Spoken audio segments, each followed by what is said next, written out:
All right. The Knicks. We're going to start off with today's reliable connection brought to you by Xfinity, because the reliable connection was once again the Villanova gentleman. It's just going to be that we're just going to have to start calling it. What do you want me to say? Connection. Because Jalen Brunson had 43. Dante DiVincenzo had 25, including the game-winning basket, which he made on a 3 on a frozen rope pass that Jalen Brunson threw him with 40 seconds left, which was mildly controversial. Comcast, by the way, located headquarters in Philadelphia, where Villanova is. So I'm sure playing right into the Xfinity deal. And then Josh Hart, who played for all 48 and no end in sight because the Knicks are losing players by the day. Josh Hart with 24 points and 13 rebounds. And the unending adoration of the Garden. Okay, in the last minute of this game, despite really the story kind of being Jalen Brunson having 21 points in the fourth quarter and Tyrese Halliburton really just not being able to affect the game at all, which we'll talk about in a minute. At the end of this game, the last 2 minute report was a rough one today, yet again involving the Knicks. Third straight MSG game with an insane 2 minute report. Yeah. So look, you probably know now there's 2 very controversial calls, and it actually was more than that. In the last minute, the NBA admits that with about 42 seconds left is where things start going way sideways. First off, Dante DiVincenzo sets a screen on Aaron Nesmith, in which he moves on the screen and holds. It's not called, and nobody threw a flag and say it was not called, because that's what happens at that part of the game. The league later says that should have been called a moving screen. Nesmith, by the way, gets through the screen and brings double team pressure on Jalen Brunson, who throws a terrible pass. Jalen Brunson had almost no mistakes in the end of this game. This was one of them. He threw a terrible bounce pass that Aaron Nesmith got a steal on. Hit it with his hand. The game is tied at this point with 40 seconds left, and the Pacers collect the ball and are taking off on a 3-on-1 break. Now, in my view, this missed call, which referees called as a kicked ball, was the biggest egregious thing in the game, because no question about it. Because first off, Jalen Brunson may take a take foul there. At the very least, it's going to be a dunk at the other end, maybe a foul. It would have been a 2-point game. It was going to be timeout Knicks. Let's regroup. Instead, right. To be clear for people in case they didn't see, the score is tied at this moment as the steal is happening. Yes. They come out of by the way, they can't review it. The Pacers had a review and a challenge and a timeout. They can't review it. It's not a reviewable play. You're not allowed to review that. They bring the ball in. The double team comes on Brunson. Perfect spacing with Nesmith had a really crappy double team. And yes, it was not good in any way. And they left Dante DiVincenzo wide open. And Halliburton had a sluggish closeout, and DiVincenzo hits like a 24-footer. Right. And basically that gives them the leverage for the rest of the game. Then there's some other craziness, including another blown call where the ball was going to be given to the Pacers. Thibodeau uses his challenge, bails out the referees there, because quite frankly, if Thibodeau doesn't have a challenge where their ball is clearly out off of Andrew Nembhard's foot. I think it was Nesmith, but it was Nembhard's. It was Nembhard's foot. Then that would have been another big controversy. But the Pacers lose on that one. I mean, the correct call was eventually made, but Tibbs luckily had a challenge left, so he bailed the officials out on that. Then with 12 seconds left, the Pacers are down by 1. After Jalen Brunson turns the ball over on the inbounds, trying to throw it off Tyrese Halliburton, as it come back and bounces off of him while he's staying out of bounds. Then the Pacers get the ball. At least the refs got that call right. They did. That call they got right. Yes. So it was a huge play, a big moment for the Pacers. They got a chance to hold for the last shot and go for the win. They come down, run a standard high pick and roll with Miles Turner and Halliburton. Turner is really giving the Knicks trouble at this point. He's leading the league. He's leading the game in scoring for the Pacers. The Knicks big men are not playing up on him. He is getting space. He is about to peel off of this pick and roll and be wide open on a pick and pop. and especially wide open because when he leans in and gives the screen to DiVincenzo, is it fair to say he flopped? I know people I don't know what Lopez thinks. I think it's fair to say he flopped. I think I mean, he's not far from Broadway. He was just doing a little acting. That's all. If they don't call that, DiVincenzo is going to be laying on the ground. One of the best, arguably the best assist man in the league is going to have the ball in Halliburton, and Miles Turner is going to be setting up for a 3-pointer with 10 seconds left, or maybe Halliburton drives. I don't think he would drive because he only the Pacers are going to get a wide open shot. Yeah, they call a moving screen. The league upheld it. Obviously, the Pacers were challenged. It was upheld. It was technically yes, the correct call by a marginal amount. It was not the right thing to call in the moment. Clearly. On any level. Clearly. So, and you know, by the way, there was another missed call involving Turner and DiVincenzo after this that I didn't realize until I read the last 2-minute report. After, with the Pacers having turned the ball over, they foul, and there's a away from the play foul. Nembhard makes a mental mistake, and it becomes a 4-point game.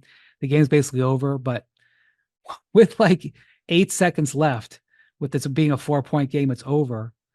Miles Turner levels DiVincenzo. Yes. Miles Turner got his money's worth on an actual moving screen when the game was irrelevant that they let him get away with. Totally didn't see that. Nobody mentioned it after the game that I heard about.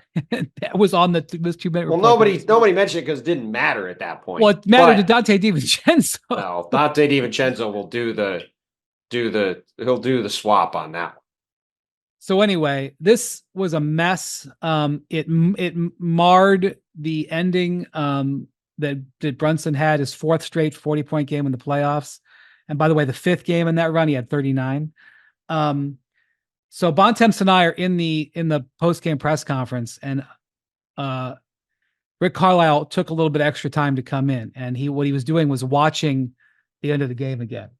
And I wondered what he was going to do. I wondered what he was going to make an issue of, because he was clearly within his rights. I mean, unlike that series, well, I guess the 76ers ultimately had grounds to be upset, but unlike the 76ers, who are, hiring lawyers, in the post game of game 2, last round,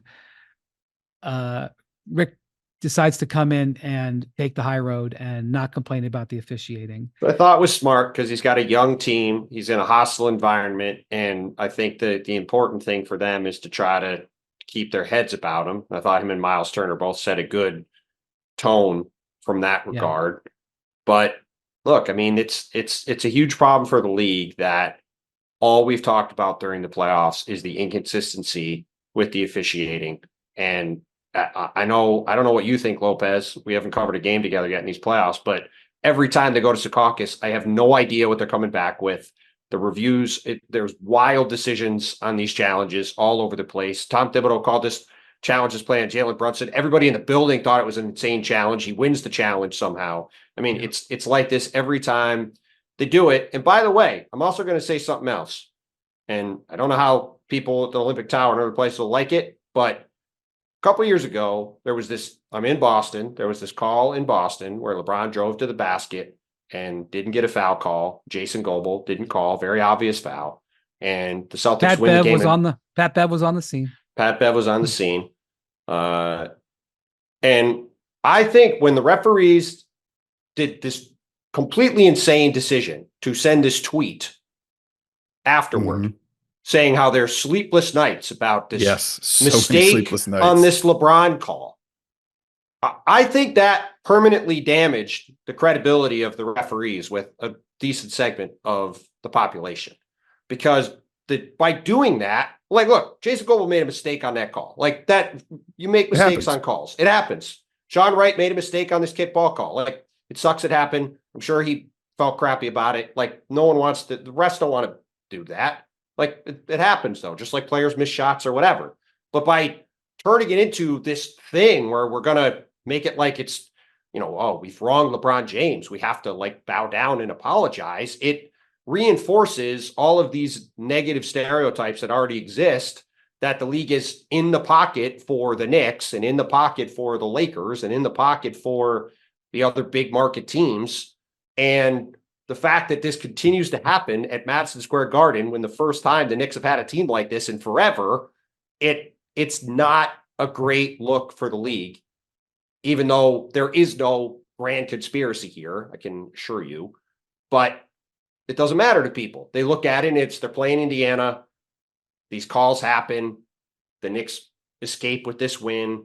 And then the league puts out this ridiculous last 2-minute report that does nothing but annoy everybody the next day. And it's just, the whole thing has just become a complete mess. I will say on the reviews, it still does not make sense to me that the referee who was making the call is the one trying to go to the monitor and then look at, just let the other two officials go look at it. Let the other two officials in Secaucus make the call, take some sort of bias out of this, or even having your discussion into it. I was in Oklahoma City when there was another one of these calls where, as Bontemps, I was texting you, we thought Dagnall found a loophole in the challenge system, which he did 3 months ago, because it worked in his favor, where if the referees can't decide, they call a jump ball. It has to be, when you go to the monitor, it has to be something they have to look at. But I don't know. To me, it just, small tweaks need to be had with this challenge system, but it has not helped that it has been so high profile in the, first round in a game or two. All right. So 2 things that happened today. One, Mitchell Robinson is now going to be out for the playoffs because he re-injured his left ankle, the ankle that he had surgery on in December. He missed 50 games, was coming back, had some impactful games in the postseason. One of the things the Knicks do super duper well is offensive rebound, number 1 during the regular season. They've been great in the postseason. Mitchell plays a huge part in that, in generally on defense. Re-injured the ankle, and the Knicks are now out 3 rotation players because Julius Randle, who's been out for a long time, but still they don't have him, and Bojan Bogdanovic has had surgery on his wrist after the last round. He's out, and so now, Tibbs only playing 7.5 guys anyway, and now they're down 2 forwards and a big man. So he'll be playing 7, I assume. Precious Achiuwa, who had played pretty well in relief of Mitch. So he's out. That was a setback for the Knicks today. And the thing about this series that is key going forward is to me Tyrese Halliburton. Tyrese took 6 shots total in game 1. Only 1 of them was inside the 3-point arc. Over the last 7 games, he's averaging 10 threes a game, which is 3 more than he did in the regular season. And he's got 7 free throws in 7 games, 7 playoff games. He's playing his first playoff game, his first playoffs ever.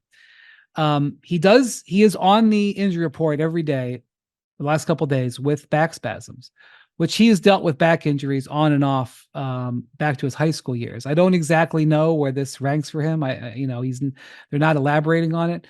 What Rick Carlisle said today was that, it's a concern. It's something he's dealing with, and it's a concern, but he's playing. He's available and he's playing. When I talked to Tyrese today at practice, he talked to the media for 7 minutes. I counted. He said he would be better in game 2 13 times. I will be better. I will be better. I will be better. I will be better. I will be better. He said this over and over and over. The question is, can he be better with where he is at physically? The big concern that I would have, Bontemps, about watching him play isn't so much that he's not going to outscore Jalen Brunson. But he was passing up opportunities. He had several times where I saw him with an opportunity to drive or even shoot, and he just didn't want it. And that can't continue. And look, he has not quite been the same player since that hamstring injury. I understand he's been a lot less than not quite the same guy. He's been way worse. Mm-hmm. But he's got to shoot if he's open. He's got to drive if he's open. He's on the court. So this is Tyrese, for a lot of his career, very well known now, felt like he was overlooked. He's not overlooked anymore. He's an all-star. He made Team USA over some guys like Jalen Brunson and Kyrie Irving. And if he's not 100%, I don't expect him to score 40, but they need something more from him. And if they don't get it, I'm not sure the Pacers have the talent to, even with the Knicks playing with the short bench, I'm not sure they've got it, even though the depth of the Pacers is huge. They went 46-3 in bench points. I'm not sure, Bontemps, whether they have enough without Tyrese getting better.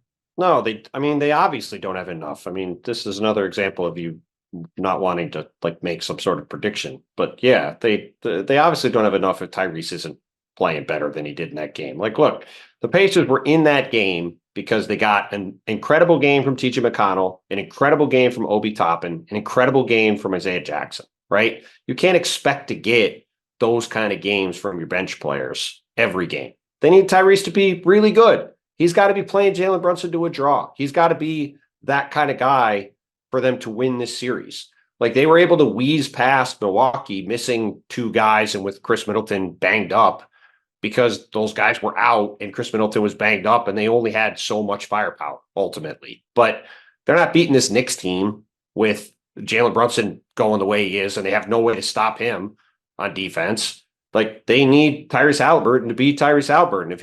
If he's nowhere near that, which he was in game 1, like, yeah, they're not going to be able to win this series. And that was the game I think that they needed to win to make this a really long series. Yeah. And you know, that was the one with all these supporting players. You got to get that win, and they let it get away. And I think it's going to be hard for them now. You're right. They shot over 50% from the field. They scored 117 points on the Knicks in the Garden. I don't know how often they're going to do that. One thing I will say is I think Brunson's going to keep scoring because I don't think the matchup that the Pacers have for him. Brunson enjoyed playing against Nembhard because Nembhard's the shortest guy he's been playing against in a while. And he was just shooting over him at times. And he's able to get in the lane, even against Nesmith, who's bigger, but he's able to get in the lane. I think really the Pacers are just like, if he gets 40, he's going to get 40. We can't let him get 40 on 26 shots because he got 14 free throws, and they can't let DiVincenzo and Hart combine for 50.